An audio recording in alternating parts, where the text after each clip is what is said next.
Okay. He has relatives who don't even help him. And I think somebody at the health center has been lying to him that they'll come for him with the help, and there's no help that has come. I think they keep on promising him, oh, just stay at home, don't worry, we care, and we are going to come and help you. And nothing happens. So he keeps on waiting for them to come, and nothing happens. And in the process of waiting, he develops the fits, and he falls, and he hurts himself, and then the jiggers take advantage and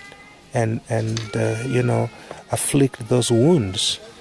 And then eventually it was epilepsy. Now it becomes epilepsy plus jiggers. So then he then has no life. You lose your life when one problem leads to another. And eventually Joseph now has two conditions that are stigmatic. They can't fathom the type of life he has, because according to what I know, he has no life. Just jiggers alone are a problem, and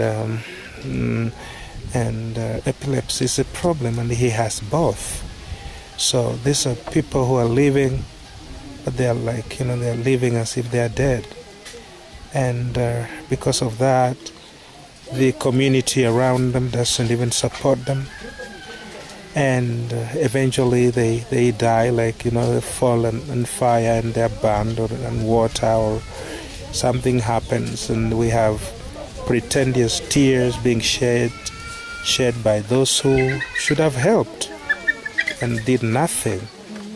And that is why, in my craziness, I don't buy into that hypocrisy of people who come crying when somebody has passed on and they were supposed to help this person and they didn't. I normally ask them to please shut up and get out of there. And I don't think I have apologies for doing that, because it's so frustrating to see people shedding crocodile tears. Crocodile tears in our culture mean that a crocodile, somebody falls in water and the crocodile cries. But actually, the crocodile is happy because that is food. That's what it means. In the Western culture, it means a lot of tears. But in African culture, it means pretentious tears. And people in that community will always come out to pretend if anything happens to this man, and they will look like they are so sorry they have lost their son, and they will speak some very nice things about him. I normally dismiss that. I have been on the forefront fighting some of the nonsensical things that go on in our culture. I don't really stand and watch when I see mediocrity being exercised and being mated upon people, and those doing that will receive my wrath, because I will always rise up, as the calling is. I will rise up to rebuke mediocrity, mediocre behavior. And I'm happy to report that through the course of our work, we have managed to rebuke some things that were going on, and now they have reduced or they have disappeared.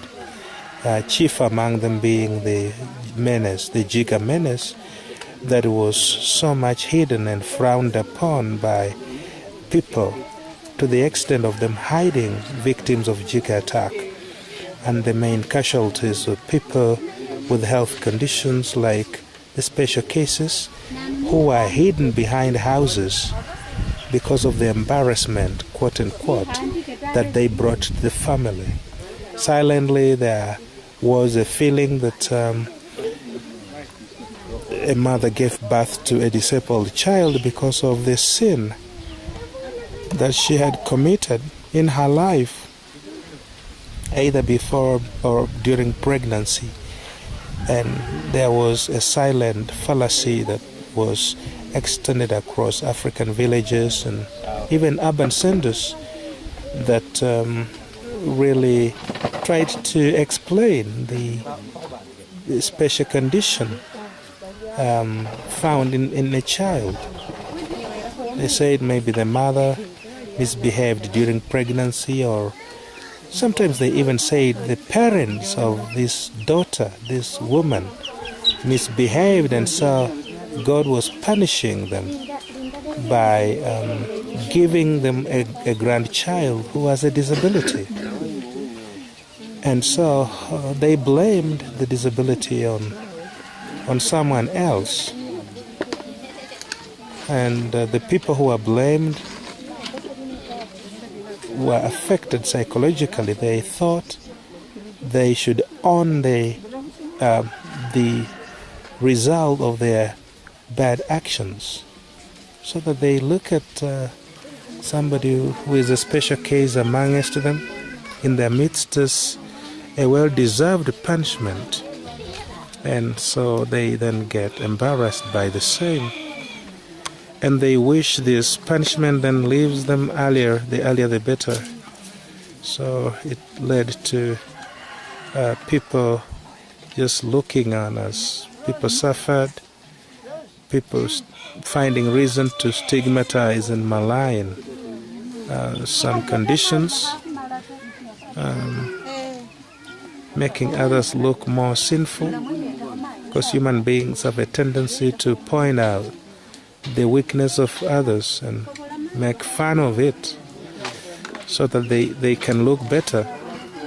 They imagine that by pointing out the foibles of Jim DeRucci, then they are better off. But the truth is that I have my foibles and you have yours. My weakness doesn't make you strong. You're still human and you have your own crap that you need to take care of. And the more you get engaged with mine, the more I know you have things you're hiding. Of something you're hiding. It will eventually come out. Tumia peroxide. Later peroxide, John.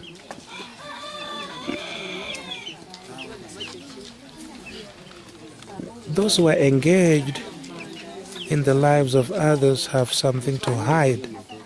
They have serious issues that they battle with. And they want to hide their own weakness, their own internal torment by being very involved with the weakness of others. So when you have a neighbor who is always sniffing and peeping and asking questions, that neighbor is not necessarily a thief. The neighbor has a deeper problem. Maybe they have a marriage problem and they are jealous somehow. They think that you are doing better as a couple when it's only the airs. You just put up the wind, but deep inside you also have issues. It's only that maybe you reconcile quickly or you let go, or one of the persons in the union compromises a lot for the sake of the children or the sake of the properties and things they have accumulated together, or for the sake of their image, because maybe they are members of society that are respected, blah blah blah, etc etc. So if you have this neighbor who is always trying to peep, they have their own issue.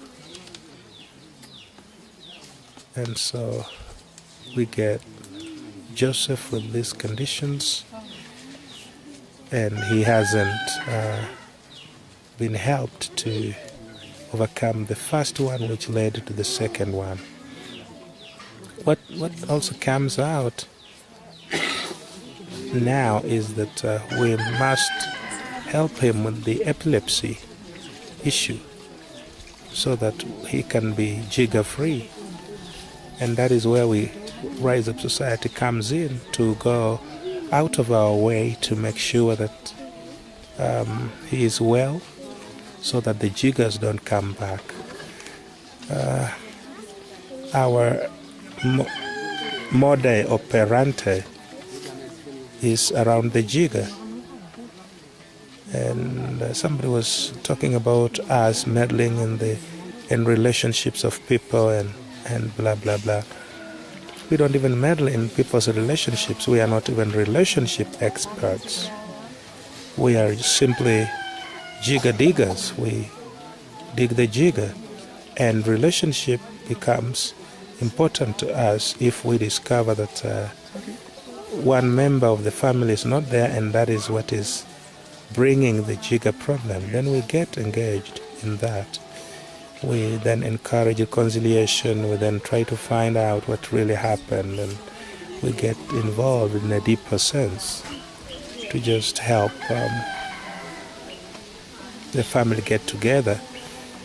And our interest is not even the marriage. The interest is the children who have the jigger issue.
Where's